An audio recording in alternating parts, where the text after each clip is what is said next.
Takže ahoj lidi, já vás tu vítám u posledního videa a divíte se, co tu máme na ploše. Toto už, začnu jinak. Už v minulém, možná i předminulém videu jsem říkal, že Panther bude končit. Je to pravda, toto je poslední video na Pantherovi, ale nezoufejte. Budu si spojovat kanál se Slimem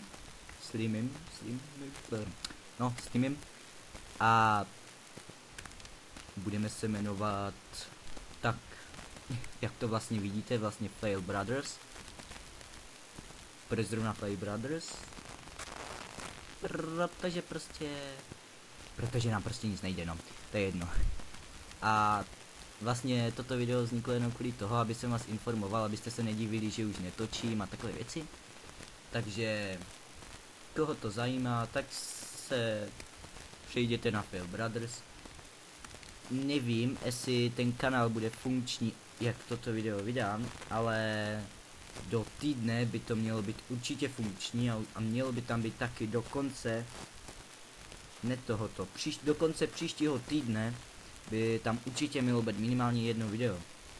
A já chci vědět, i když vím, že asi nenapíšete, ale kdyby někdo napsal, tak jaký challenge máme udělat, nebo na uvítání, nebo jaké video tam máme udělat.